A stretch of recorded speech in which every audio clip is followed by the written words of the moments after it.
Chair of the DWP Select Committee, Stephen Timms. Deputy Speaker, I'm very pleased to be following the Honourable Member for Amber Valley. It makes a very important contribution to the work of the Select Committee, and I agree with much of what he's said. Can I just start, though, Madam Deputy Speaker, by acknowledging, as the Shadow Secretary of State did at question time earlier, the very generous tribute made in the House by the Minister for Pensions to our late colleague Jack Dromey. I often heard the two of them in private singing the praises of the other while Jack was the Minister's shadow. For example, and perhaps in particular, when they were both working on the plans of Royal Mail and the Communication Workers Union for a combined defined contribution pension scheme. I think that scheme is due to be launched later this year, and they have jointly set a great example to the House. I'd be grateful if the Minister would communicate that point to his honourable friend. But this is a very singular year for social security uprating. Households, as we've been reminded, are feeling acutely the pressures of rising food and energy prices. And for 4 years, my honourable friend, the member for Westminster North, made this point. From 2016 to 2020, around half the benefits covered by this order were frozen. Benefit incomes became completely disconnected from the real cost of living.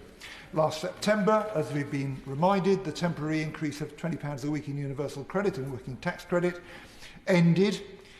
Last February, a year ago, the Select Committee unanimously, on a cross-party basis, called on the Chancellor to extend that increase for at least a year.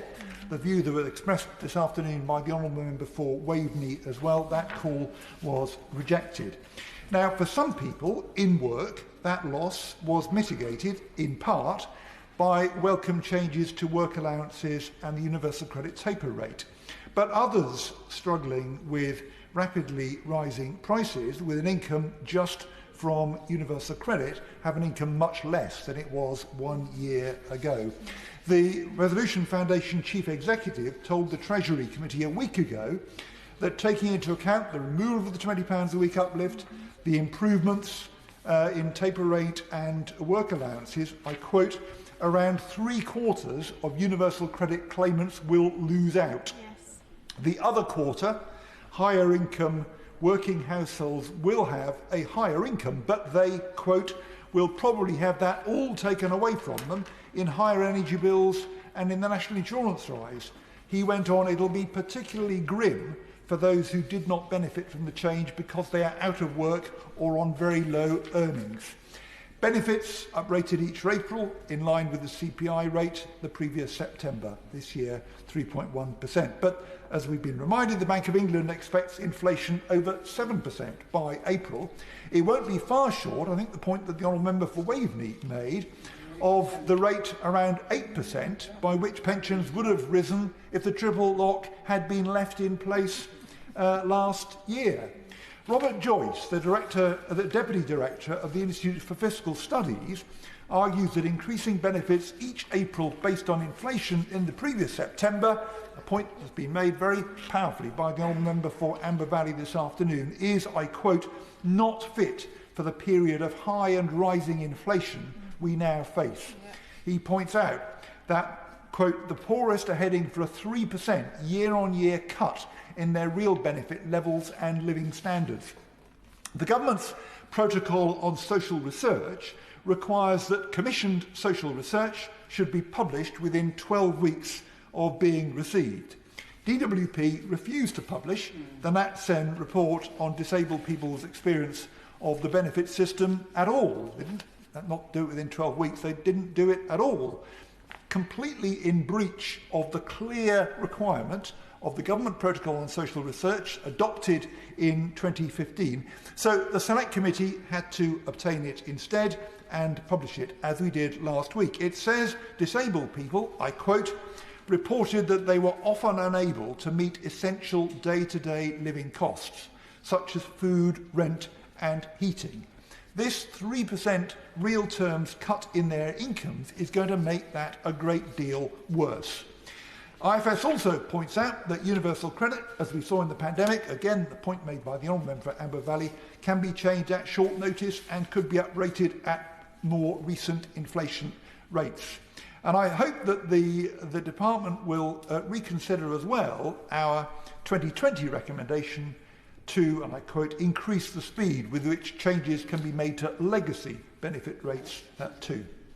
At the start of the pandemic, as we've heard, local housing allowance was reset to the 30th percentile of local rents, but now it's being frozen again. A point made by my honourable friend on the front bench. In our report on the 5-week wait for a first payment of universal credit, we recommended keeping it at the 30th percentile with an annual review to keep rates appropriate for each area. That hasn't been done. It is, as my honourable friend said, it's going to make things progressively harder and harder for people depending on the local housing allowance rate. The standard minimum guarantee in pension credit can be increased only by 3.1%, but pension credit take-up remains low. On the most recent figures, 6 out of 10 of those entitled to pension credit actually claimed it. 76% of the total amount of pension credit that could have been claimed was claimed, and up to 1.8 billion of pension credit was unclaimed.